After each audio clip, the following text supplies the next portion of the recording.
What if the thing sitting in your kitchen cabinet right now could quietly transform your skin, your hair, and maybe even how well you sleep, all while you're completely unconscious? Not a $200 serum, not a dermatologist prescription, something so basic, so overlooked that most people walk right past it without a second thought. I know how that sounds. I rolled my eyes too the first time I heard someone seriously talk about coconut oil like it was some kind of nighttime miracle.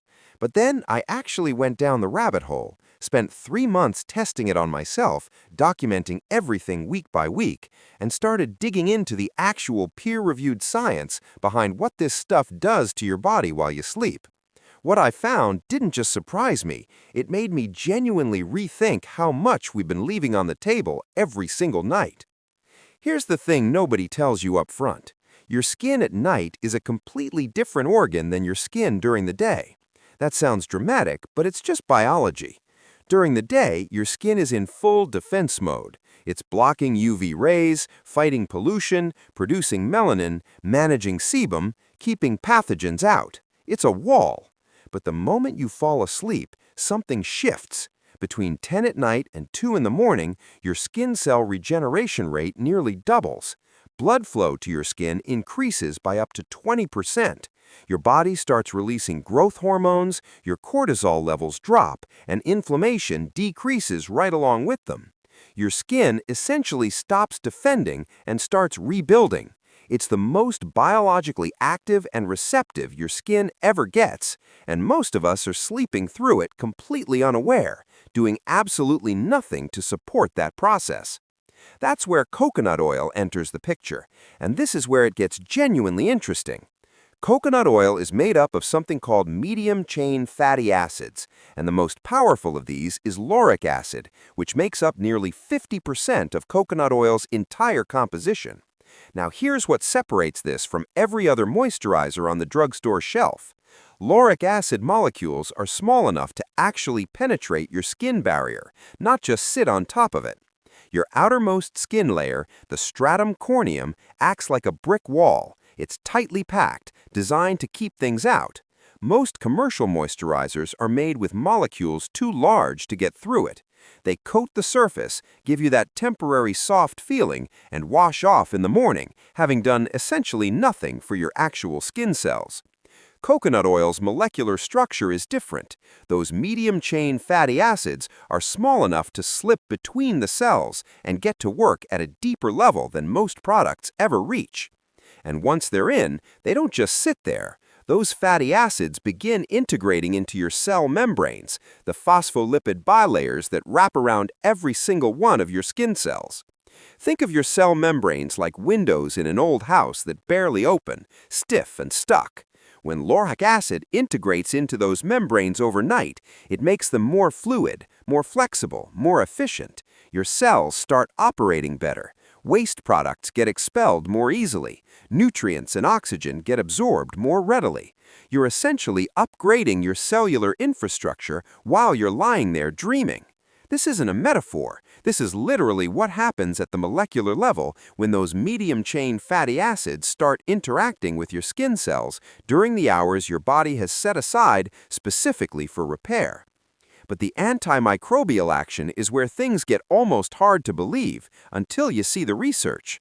Multiple peer-reviewed studies show that lauric acid destroys the outer membranes of bacteria, viruses, and fungi on contact.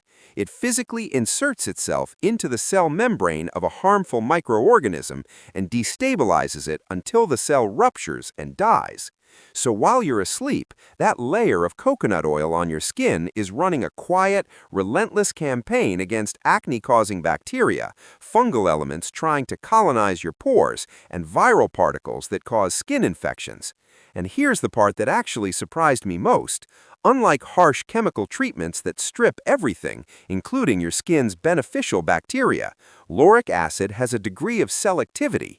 It targets pathogenic microorganisms more aggressively than the good bacteria that form your skin's natural protective microbiome.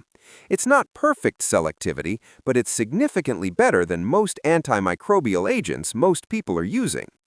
Now let's talk about what happens even deeper in your system, because this is where the science gets genuinely wild.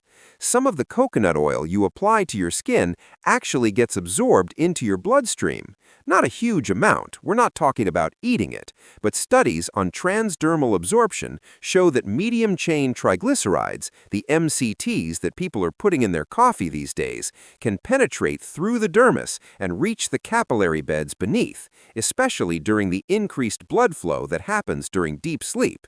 So while you sleep, you're getting a slow, steady microdose of MCTs through your skin. And here's why that matters. Unlike long-chain fatty acids that get sent through your lymphatic system and stored as body fat, MCTs go straight to your liver and get converted into ketones. Ketones are brain fuel. They produce more energy per unit of oxygen than glucose does, and they cross the blood-brain barrier easily. People who use coconut oil topically at night report better sleep quality, more vivid dreams, and sharper thinking in the morning. And while placebo might play a role, the biochemistry of transdermal MCT absorption actually gives that a plausible scientific foundation.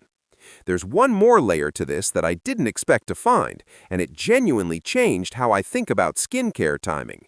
Your skin has its own internal clock, not just your brain's master clock, but a separate peripheral clock that lives in your skin cells and governs when they divide, when they produce collagen, when they activate antioxidant defenses, and when they're most vulnerable to UV damage. These clocks are regulated by something called clock genes, including ones labeled BMA1 and PER2. Research suggests that the fatty acid environment around your skin cells can actually influence the expression of these genes. The saturated fat structure of coconut oil appears to send a lipid signal to your skin that essentially says, "It's nighttime, it's time to rebuild." You're not just moisturizing, you're communicating with your skin at a molecular level, sinking it more deeply into its own natural repair cycle. Now let's talk about what it does to your hair, because the mechanism here is completely different and equally fascinating. Most hair oils work by coating the outside of your hair shaft.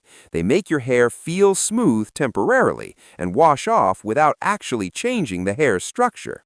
Coconut oil is one of the only oils with a molecular weight low enough to actually penetrate the hair shaft itself, slipping past the overlapping cuticle scales and reaching the cortex, the inner structural layer where the real damage lives. Heat styling, chemical treatments, aggressive brushing, even just the daily mechanical stress of hair ties create microscopic gaps in the keratin protein chains that give your hair its strength. Coconut oil seeps into those gaps overnight and prevents further protein loss when you wash in the morning. Studies using radioactively labeled coconut oil actually confirmed this, showing it penetrating the hair cortex and remaining there even after multiple wash cycles. It's not coating your hair, it's structurally integrating with it. For your scalp, the effect is even more dramatic. Most people who have what they think is dry scalp actually have a yeast problem. A microorganism called Malassezia globosa feeds on the triglycerides in your scalp's natural oils, breaks them down, and produces oleic acid as a byproduct. For people sensitive to that oleic acid, the result is inflammation, irritation, and the accelerated skin cell shedding we know as dandruff. Lauric acid obliterates Malassezia on contact through direct membrane disruption. The same mechanism that kills harmful bacteria on your skin works here too. Applied consistently to the scalp at night, coconut oil can genuinely reset the scalp's microbial balance over a few weeks, eliminating the yeast population to manageable levels and eliminating the inflammatory response that causes the flaking and itching. That's not wellness content talking, that's the mechanism, step by step. Here's the honest part comes in, because separating real information from marketing means telling you the downsides too. If you have oily skin or acne-prone skin with larger pores, coconut oil might not be your friend on your face. On the comedogenic scale, which ranks ingredients from 0 to 5 based on how likely they are to clog pores, coconut oil scores a 4. That's high. The molecular weight is around 680 Daltons, and for pores that are already producing excess sebum, that can be enough to cause blockages. the antimicrobial benefits might not outweigh the physical clogging risk for your specific skin type. You also need to be thoughtful about dependency. Your sebum glands constantly monitor the lipid levels on your skin's surface. If you're applying external oil every single night without a break, your glands may down-regulate their own sebum production to compensate.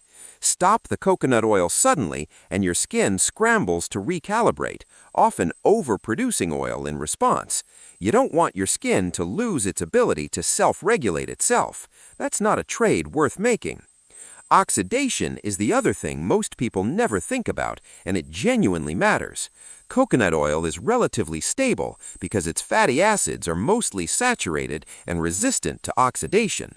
But if your jar is old, if it's been sitting in heat or sunlight, if it's been opened and closed dozens of times, exposing it to oxygen repeatedly, those fatty acids can go rancid